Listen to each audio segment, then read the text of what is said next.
Hello. All right. So this drawing is supposed to be like some kind of science fictional land tank with three wheels, two in the front, one in the back, and it just rolls around the neighborhood blasting out missiles, and it's super giant and big.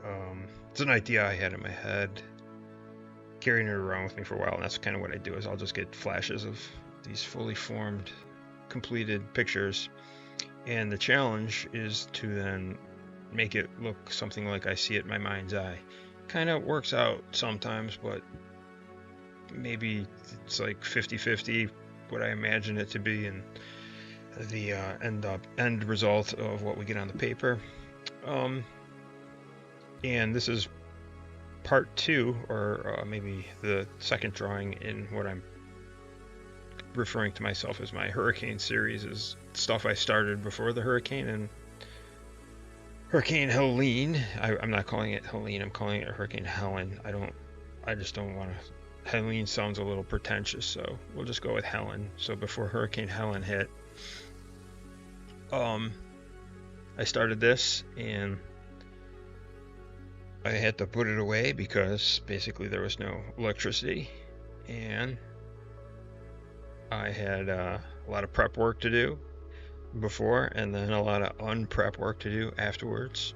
So what happens when you start getting that warning, that initial warning, is the television will give you the alert, or the National Weather Service will start amping up the messaging on the incoming hurricane or the weather system or the tropical cyclone, as it were.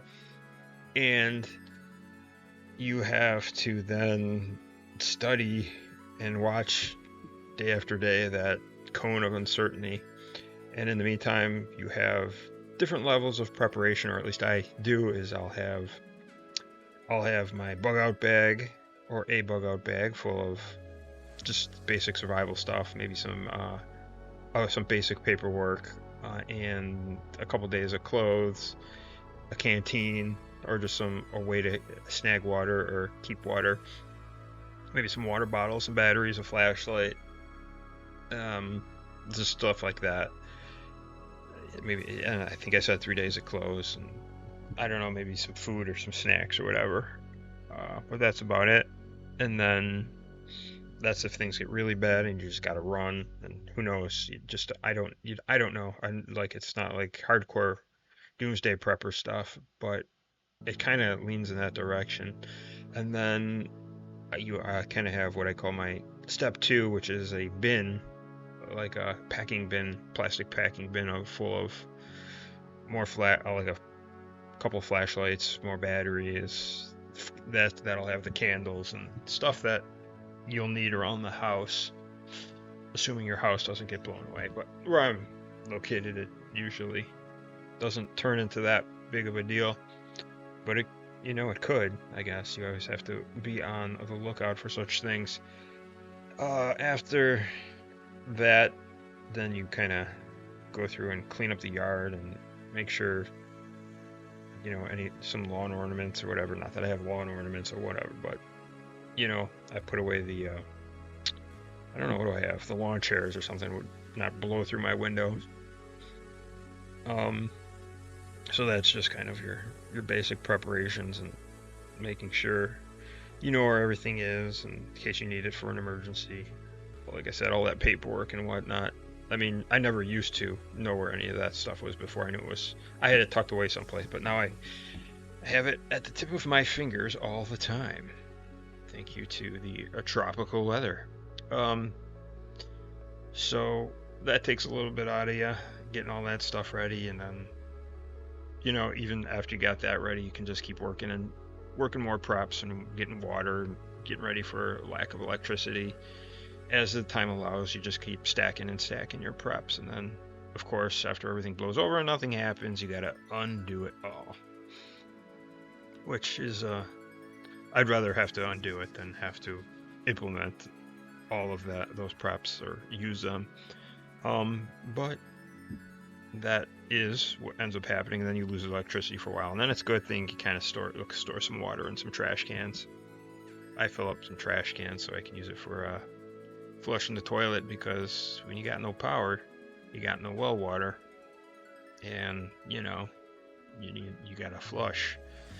So anyway, what I'm doing here is I was trying to get this figure worked out, and I was having a hard time with the pose, so I just kept erasing and erasing. I think I finally hit on it after several attempts, and I just, this is it pretty much. I focus on this and just tighten it up from here. But it was a more practice, more figure practice. Like, I never really intend a final piece. It just kind of, I'm having fun just riffing out the composition. I don't know if it's going to work out or people are going to recognize what I'm intending to do here, but this is where we're going. We do some guns akimbo, pistols.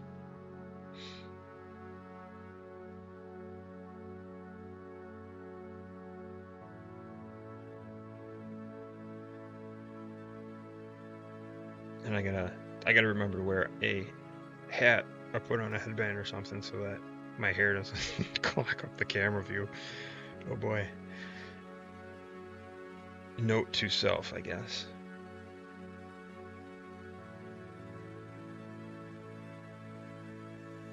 If I could cut that out, maybe I'll just slice that. Nope, there you go. I must have figured it out and moved it.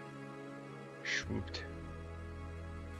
So you'll notice off on the left-hand corner I have a new flexible red safety ruler. It's important. It's got round colors, round corners.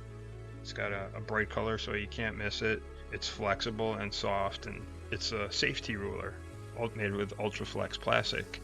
And it's good that it's a safety ruler, because I really can't tell you how many accidents I've had with the normal rulers and the damages they've caused throughout the years, personal injury. So very helpful, the safety ruler. I recommend one if you're a drafter or you like to draw straight lines. Just look out for those sharp corners, or if you're worried about those, safety ruler will solve that problem and keep you safe.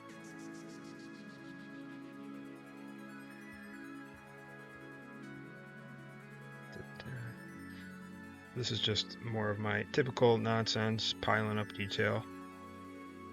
I disguise lack of drawing skill for just adding detail.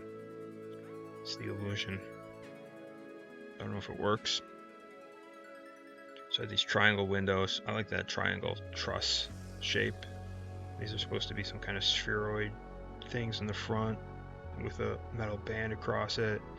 These are the giant wheels. So it's got like two wheels in the front. I don't know if it's coming across, and that thing on the top was like a radar sweeper, kind of like you'd see on a boat where it spins around, getting your radar look, scanning the horizon. Alright.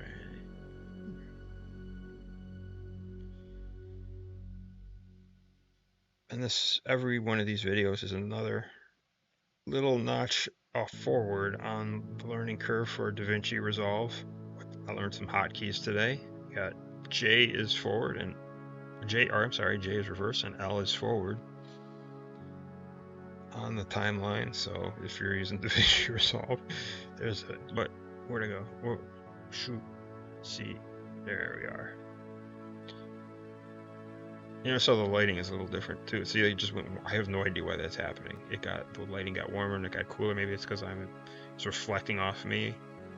Hard to say, because I have the room lit up and then I have three spotlights or three lights positioned to the left, to the right, and to above to try to minimize the shadows. But I don't know how good it's working. Then I kind of peek at other people's videos and see how they manage it, and somehow or other they magically have no shadows. I can't figure it out. I have problems with basic things. It's always been an issue I've had. I try though. I never give up.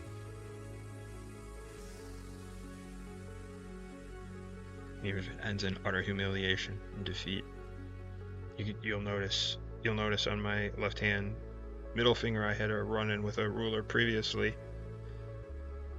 That's what ended up causing me those stitches, because I was using a non-safety ruler. And that's what'll happen if you are not careful. You're a dummy. You don't read the ruler instructions and use it with adult supervision.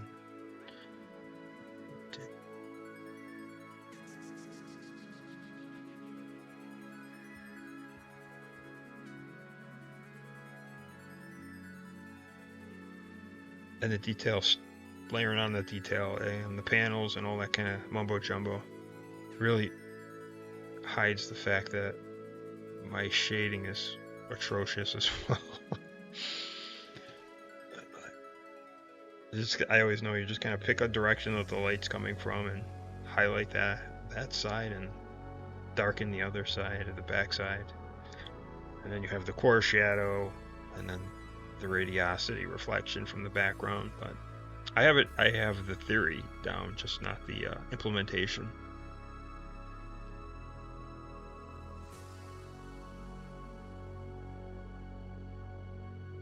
My head is like right up against the camera where I'm hunched over.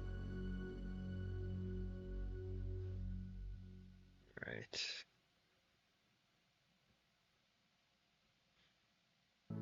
And I managed to save some of this. This is kind of slapdash put together in the video editor I had. I had this thing chopped up into surprisingly or amazingly or shockingly 15 different sections or separate video sections. You'd think you would just turn on the camera when you left off from your last drawing session and record, and they would just be sitting on the camera sequentially. In theory, that should be the case, but I'm just a disorganized kind of guy, I guess. And when I copy them over and look at the dates, try to order them by dates, it's not really playing out that way.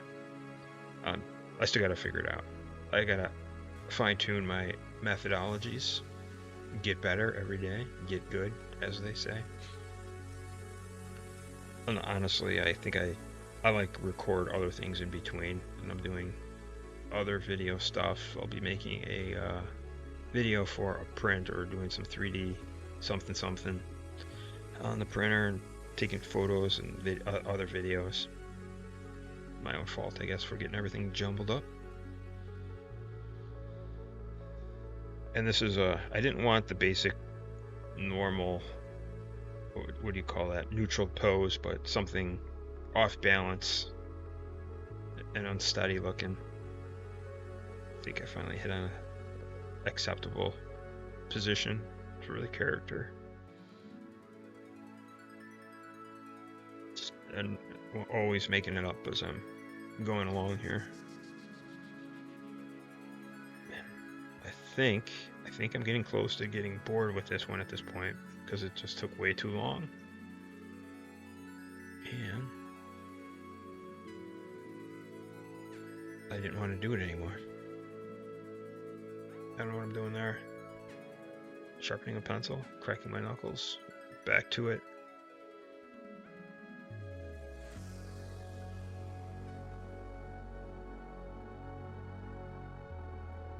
And I think I might be missing the part where I go over it with the heavy soft lead to give it a nice strong outline. But I do have a shot of the finished work at the very end, and we'll be getting there shortly, I believe. Ta-da! Well, if everybody stuck around this long, I appreciate it, and thank you for your time. I will see you next time.